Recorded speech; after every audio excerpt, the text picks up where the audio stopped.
of stories trending right now, including this Photoshop feud for Beyonce.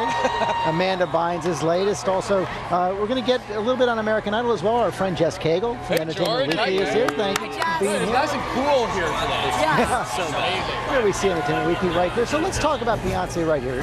We saw those ads for H&M. She looks fantastic in them.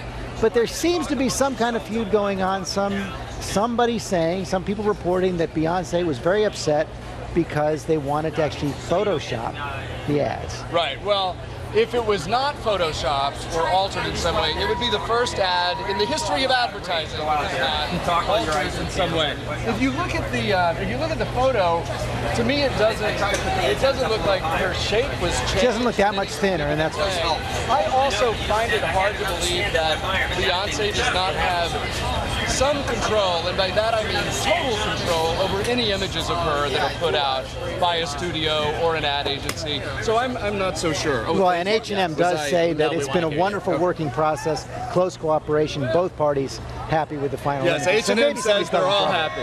Okay. So I hope she's happy. Adam Levine, we showed this the other day. We showed him saying, "I hate this country." Let's show it right now, right before the finals on The Voice, and he's having a hard time coming up with a full-throated apology for this. Well, two thoughts on this. One, everybody needs to stop dumping on Adam Levine because we know what he actually meant. Right. Well, clearly, which was, yeah. I am disappointed in the way the country voted on this issue, and two of my contestants were kicked off.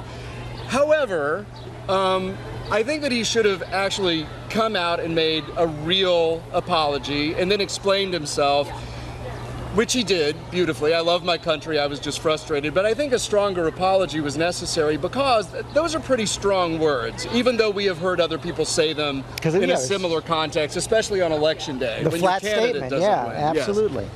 But yeah, he didn't mean what we all heard. He was not endorsing anarchy. I think he was not endorsing. We all know what he meant. He could have handled it a little bit better. Shouldn't have said it. Yeah. Adam Levine is not the problem. Right? He should have apologized for the poor choice of words. Yes. But is Amanda Bynes the problem? Right now? Oh, Amanda Bynes. I'm seeing all these reports about how her parents are feeling, and honestly, I don't know what's being done to help her, but I'm not. The latest report is that her parents are trying to get a conservatorship over her.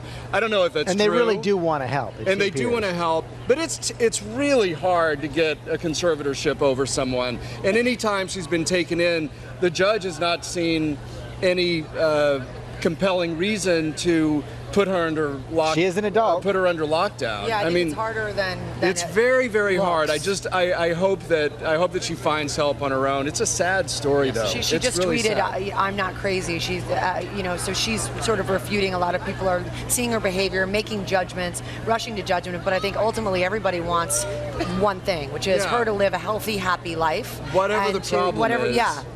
Go get some help. That is what we're all hoping for. Jess, thanks for coming by this morning.